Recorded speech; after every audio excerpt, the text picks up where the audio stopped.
এই সব। তবে কি তুই জঙ্গি বা টেরোরিস্ট হতে চাস? চাই। এই সমস্ত জঙ্গি আর টেরোরিস্টরাই তো আমার কল্পজাত। তবে রে, তোর এত বড় সাহস! মা দুর্গা অগ্নিমূর্তি ধারণ করলেন। ক্ষণে ক্ষণে তিনি রং পাল্টাতে আরম্ভ করলেন। ছি ছি, মর্তলোকে আমার মূর্তি সর্বত্র পূজিত হয়। আমার মূর্তির সাথে করজোড়ে তুইও থাকিস, তাই বলে তুই এক জঘন্য আতঙ্কবাদী হবি? থরথর করে কাঁপছেন মা দুর্গা। একটা ভয়ঙ্কর যুদ্ধ পরিস্থিতি, রণভেরি বেজে উঠেছে। পশুরা মুখে আওয়াজ তুলতে শুরু করেছে। বাহাদুর সিংহেরা দাঁত বিস্ফারিত করে মা দুর্গার শরীর ঘিরে তা থাবা দিয়ে তাল তুলতে শুরু করেছে। কেতু, তুই ধনুর্বাণ নিয়ে আমার সাথে আয়। কার্তিক ধনুচিলার বাহন করাতে যাচ্ছিল। অনেক দিনের অভ্যাস, ঠিক মতো কায়দা করতে পারছিল না। আর অসুর ভেতরে ভেতরে ঘাবড়ে গিয়েছিল, যদিও মুখে ফটাং ফটাং করছিল।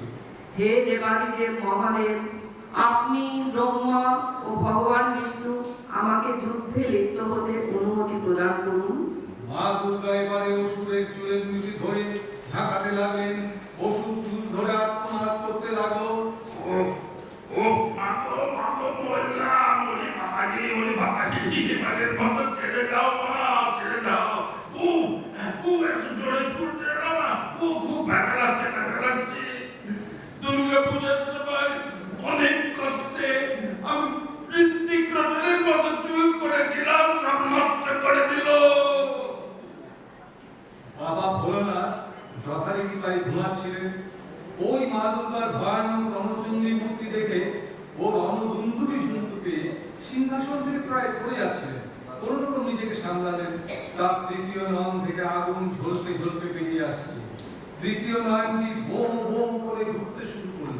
তিষ্ঠ তিষ্ঠ, এত গোল করছো কেন অসুর? আর দুদিন বাদে সমস্ত অনুষ্ঠান শুরু হতে চলেছে। ঢাকে কাঠি পড়ে গিয়েছে অসুর। তোর কোনো অস্ত্রের পরিবর্তন করা হবে না। তোর সমস্ত অস্ত্রপাতি ভালো কামারের কাছে গিয়ে ধার কমাতে দিয়ে দেখবি সমস্ত কমন চকচক চকচক করছে। এমনিতেই মর্তে জঙ্গি আর আতঙ্কবাদীতে ভরে গেছে।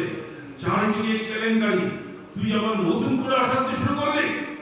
এমনিতেই মা দুর্গতি নাসিনী মর্তের এই শোচনীয় পরিবেশের জন্য রসে আছেন।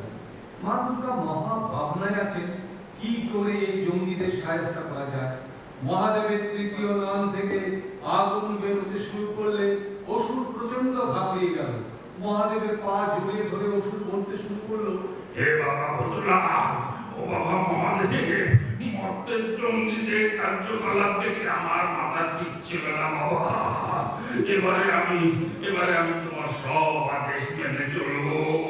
আমি আদি ও অনন্তকালের মতো খড়গ ঢাল নিয়ে এই মা দুর্গার সাথে পোষ দেব। সভা শেষ ঘোষণা হলো। মা দুর্গা অসুর সহ সব সানাগুনাদের নিয়ে মর্তলোকে যাত্রা করল।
সবই কাল্পনিক এবং আপনাদের আমাদের সব সদস্যদের মধ্যেই এই চরিত্রগুলোকে ইয়ে করে নেওয়া হয়েছে।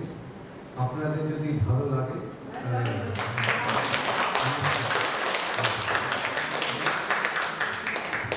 চরিত্রায়নে আছেন ছিলেন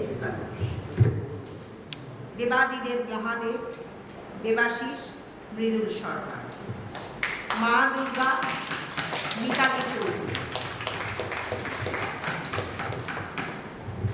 মা লক্ষ্মী রূপা দাশগুপ্ত, অসুর দেবাশিস মৃদুল সরকার, মা সরস্বতী কবিতা মুখার্জি, বাবা বিশ্বকর্মা স্বপন কুমার চন্দ্র, বাবা কার্তিক তন্ময় সরকার, বাবা গণেশ অমিতাভ সেন, সর্বোপরি সূত্রধর আমাদের পরিচালক সুব্রত চৌধুরী, রচনা সুব্রত চৌধুরী, আবহ তবলা। আমাদের আরো দুটো অনুষ্ঠান বাকি আছে, কেউ যাবেন না। একজন এসছে শুধু ধুবড়ি থেকে, আরেকজন এসছে শুধু লখনৌ থেকে। দুটো নাচ ফটাফট হয়ে যাবে, তারপরে আপনাদের